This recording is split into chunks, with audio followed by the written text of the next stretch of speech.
After hearing a strange noise near a semi-truck, this man knew he had to act fast.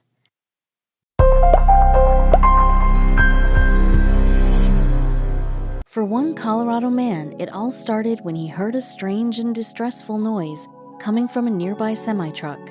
Unfortunately, the sound was about to take him directly into a dark situation, one he wasn't exactly prepared for. While he didn't give his name to the news reporters, this man was all too willing to share his story. For the sake of the tale, the man is going to be known as Mike. This story all started one night at a tire shop about 15 minutes outside of Denver, in a small suburb town called Commerce City. On a chilly and quiet October evening, Mike was browsing through the tire selection. But there was something he wasn't expecting. While Mike was there, he heard a strange noise coming from nearby. It sounded like it was coming from near one of the semi-trucks outside of the shop. Even though the wind was howling outside, it didn't take much for Mike to hear what can best be described as distress. So he went to investigate, not entirely sure what he was going to find near the truck. After looking around, Mike noticed that there was no one nearby. It was 2020, so statewide restrictions had most people at home. Well, that and the 19-degree weather wasn't exactly what one would call favorable. With no one else on the streets or around the shop, Mike knew it was up to him to figure out the source of the noise. His need to act was very strong, especially once he figured out what had been making the distressful noise. Mike followed the sad cries to the back of a semi-truck. After a bit of searching, Mike found the source of the noise, confirming his initial suspicions. After searching around the semi-truck for a little while and following the cries of what Mike could only suspect was an animal of some kind, he finally found what he was looking for. Under the truck in one of the tires was a tabby cat. Well, cat is probably too old a term for the small creature. It was definitely a tiny kitten. And the worst part was, the poor thing was frozen to the metal part of the tire rim. The autumn Colorado temperature was so cold that the poor kitten had actually frozen to the metal. In normal circumstances, a kitten this young didn't really stand a chance without its mother. Now, throw in the twist of the poor creature being without a mother and stuck to a freezing piece of metal, and Mike was definitely in the middle of a situation he didn't know how to fix. He did know one thing though, he had to help. Mike wanted nothing more than to get the tiny frozen kitten to safety, and with any luck, get it back to its rightful home. It was just a matter of figuring out how to actually do just that. That's when he came up with a plan. He ran back to the shop to get some warm water, thinking his best plan of attack was going to be melting the ice. Too bad that was way easier said than done.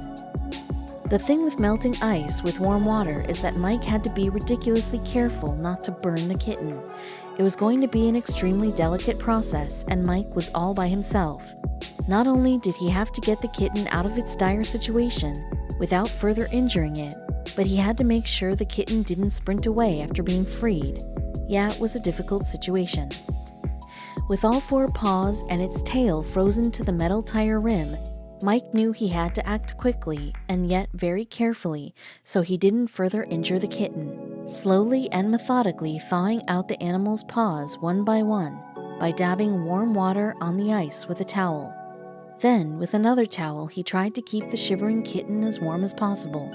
It was a long process and Mike was running out of time. The poor kitten was shivering uncontrollably from the freezing outdoor temperatures, but Mike knew one wrong move would be horrible for the pads on the kitten's little paws. So he worked fast, but not so fast where he might make a mistake. Mike wasn't about to leave the little tabby kitten alone in the freezing weather. He continued to work, hoping that what he was doing was going to be enough to free the kitten. A half hour later, and Mike had successfully freed the tiny frozen kitten from the metal tire rim. But he wasn't in the clear yet. Who knows how long the animal was outside in these temperatures? If he had to guess, he'd expect that hypothermia was setting in fast. He needed to get the kitten some medical help if it was going to survive the rest of the night. Mike bundled the kitten up in a blanket and took off. Having no clue how long the kitten was out in the elements, Mike knew he had to get some medical help. The frostbite was definitely already negatively affecting the small animal. Who knew what else could possibly be wrong? Cruising through the streets of Colorado, Mike knew exactly where he should take the frozen, tiny kitten. It was just a matter of getting there in time, so he drove as fast as he could.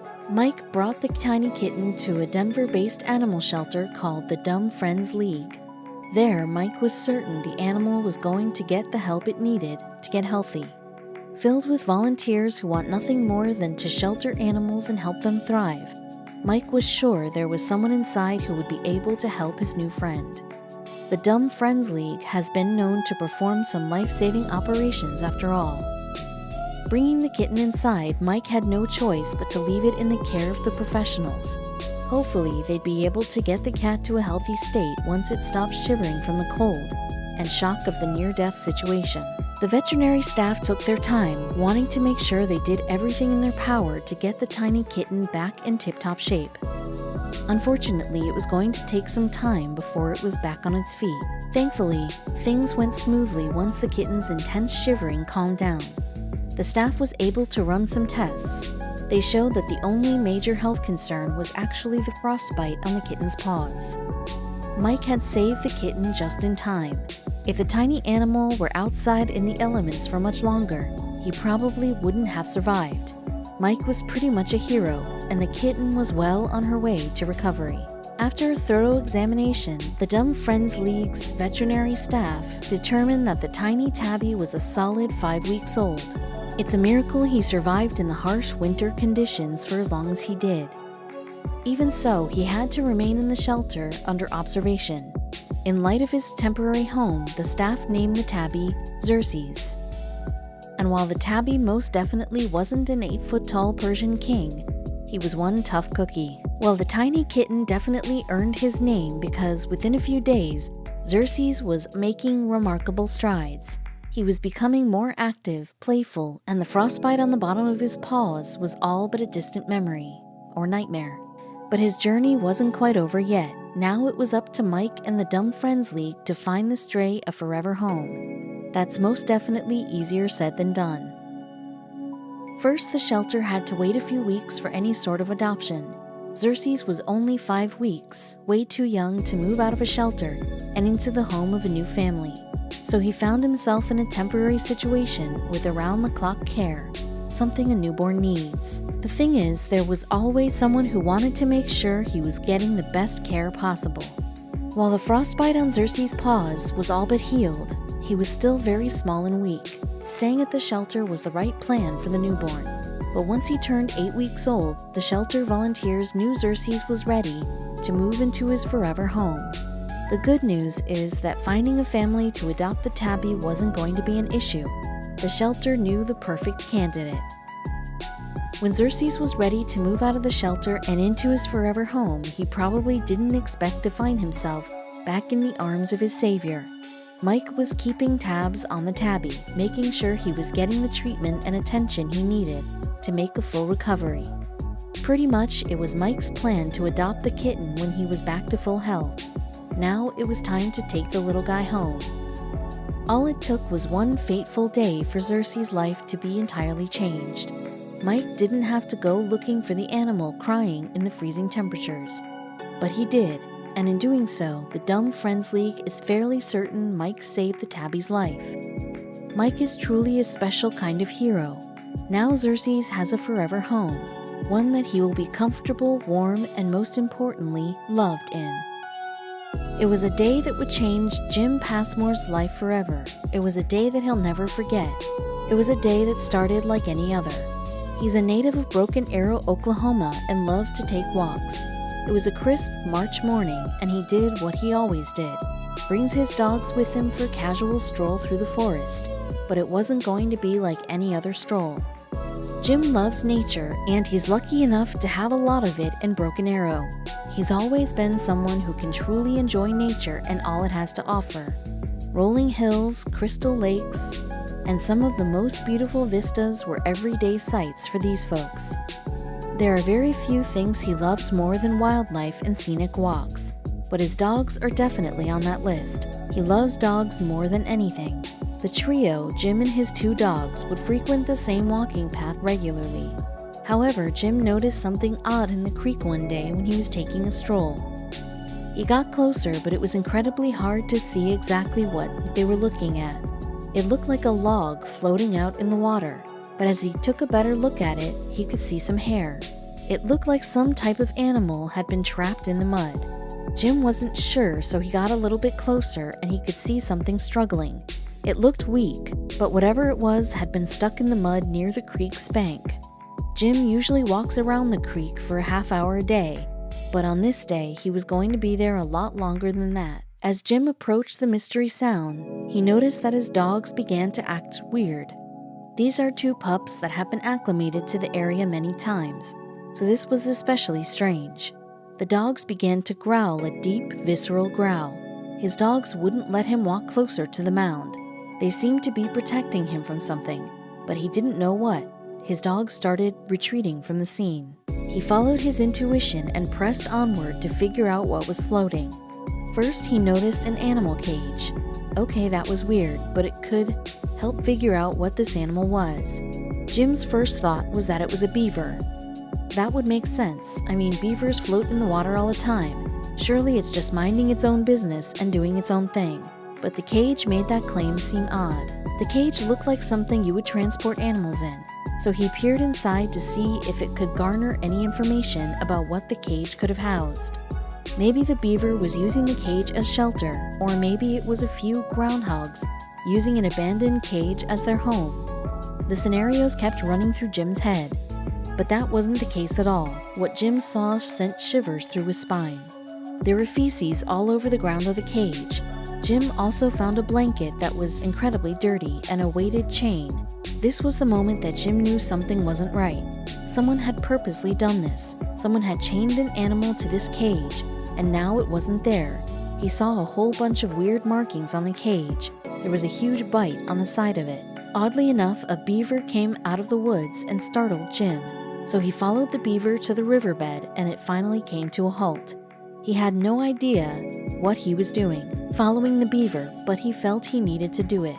Just a couple of feet away from the beaver, there was a struggling animal. It was the same mound that Jim had seen earlier.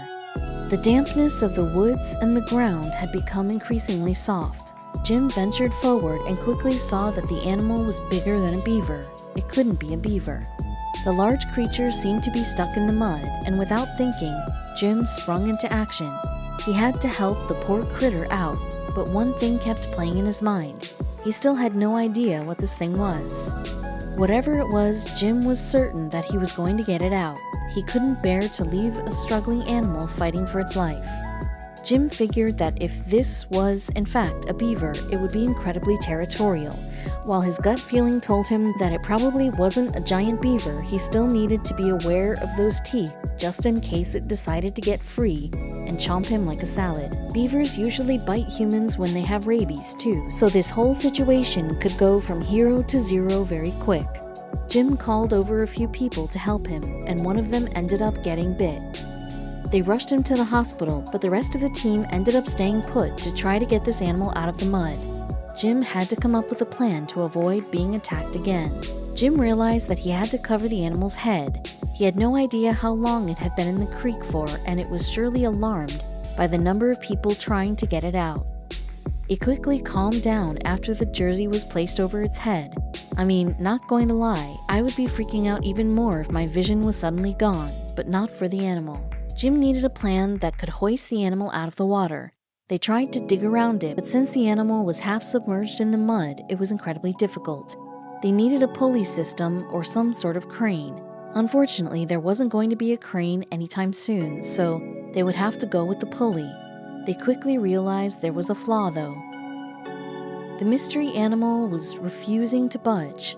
It seemed like it was truly stuck and had no plans of wanting to be free. But they kept trying, and eventually they started to feel it getting looser. This gave them a new sense of will to try even harder. They gave it one final yank, and the beaver was lifted to safety. But as Jim wiped the animal's face, he stumbled backwards. This was no giant beaver. This was no giant groundhog. This was a dog. Beneath the mud was a quivering yet beautiful sheepdog. They weren't messing with a territorial beaver, they were dealing with a scared dog. It looked like the dog had been there for quite some time. but was in relatively good shape considering all of the stuff that seemed to happen to it. So how did it get there? Jim called the police and they were quick to the scene. What was so bizarre to Jim about the whole situation was that he was led to the dog by the actual beaver he met near the cage. Was this dog being taken care of by the beaver? I mean, obviously there isn't much a beaver can do for a dog, but it's cool to have a fantasy that they were buddies. The more time the guys spend with the dog, the more they realize that it was in really poor condition. The dog was responsive, at least a little bit. The main priority was to get the dog warm and comfortable. They would come to know the dog as Teddy, and by putting a blanket over it, they felt like Teddy was going to get better in terms of his immediate health. They knew that they had to get him some professional treatment fast, but Teddy was in no shape to be able to just wander or walk by himself. They decided to use the resources they had around them and grabbed a wheelbarrow. They weren't about to go and rush back to their car. Teddy was obviously tired from the exhausting experience of constantly trying to get air while being stuck in the mud. Jim dialed up the Oklahoma Alliance for Animals, OAA, and the team worked quickly to get Teddy into their care. The team was warned that they would have their work cut out for them. Teddy was still unreceptive to humans, and while the way that he ended up in the creek is unknown, there are credible theories. One theory was that he got hit by a car, was injured, and his owner left him to die. Another was that his owner didn't want him any longer, so he brought him out in a cage and tried to drown him. Jim couldn't stop thinking about the single blanket and weight that he found in the dog's cage. They landed on the name Teddy because of his cuddly appearance. They would have to work on Teddy actually trusting humans again in order for him to act cuddly, but it was a work in progress. Teddy was a dog with multiple lives. He got lucky. The situation that he was in was horrible. He had to fight for his life for a long period of time, but the chances of someone actually finding him and taking the time to save him was incredible. Also, he was very lucky that the Oklahoma Alliance for Animals took him in. They were able to find a place for him to stay instead of a shelter. If a shelter had received the call for help, they probably would have euthanized him. Teddy ended up receiving the vet care that he needed. He was finally in stable condition. In a panic, Teddy had bitten one of the people trying to save him. There was some concern that he might have rabies. After some thorough testing, it was determined that Teddy didn't have any rabies, which was a relief. It took a couple of days for Teddy to get fully used to his pen at the OAA. Eventually, he warmed up to the workers. They administered pain medication that also helped him come back to a state of ease. After some more testing, they realized that he was probably in a lot of pain, which is why the medication was necessary. But there was still a major problem that needed to be fixed. Teddy's vet chalked up his inability to gracefully move around as a result to why he was unhealthy. He wasn't very active for a dog and became severely overweight, which only added to the problems he was already facing. Overweight dogs are prone to joint, ligament, and bone problems, as well as internal organ dysfunction, high blood pressure, and diabetes. He was going to have an uphill battle to get back to health. But as Teddy's story started to get slightly viral, his health started improving. He went from being a sluggish pup that was unfriendly and wanted to be left alone to being playful and affectionate. He really found a caring person in the receptionist at the OAA. Her name was Jessie. It was almost as if Teddy was excited he was finally getting famous. Well, doggy famous anyway, and probably not famous for the right reasons. Teddy is a senior dog, and prospects for adoption for seniors are slimmer. Basically, despite the obvious drawbacks to adopting an older dog, there are some benefits. For one, you know that they're not going to be getting any bigger. 2, their behavior isn't going to change all that much. And 3, they're typically less likely to bite and can be docile and affectionate. They're usually better for a young family. But thanks to the OAA, Teddy was in good hands. It's very common for shelters to advertise their residents on social media. It's a cheap way for shelters, which are often strapped for funding, to begin with to promote themselves and the animals they care for. The OAA actively campaigns to reduce the number of animals euthanized every year. They also give cheap spaying and neutering procedures to the public. In the United States, about 6 million animals are processed into the shelter system every single year. Of those, about 3 million are dogs. The sheer volume of strays present a problem for many shelter spaces. Mix the lack of space and the low adoption rates, and you have a problem that really only has one solution. Shelters end up euthanizing about 700,000 dogs every single year, which is incredibly sad. Teddy was adopted. On Teddy's new official Facebook account, this amazing update was posted. Teddy was adopted by one of the only people he liked at Alta Vista Animal Hospital while staying there. He was a bit on the cranky side when he first arrived at the clinic, but now lives in his new home with his mama, Jessie, and other dogs. We saw her picture a little earlier. Teddy is now in a loving home surrounded by his new family, and he looks so happy in all of their update photos. Here they are enjoying the great outdoors together.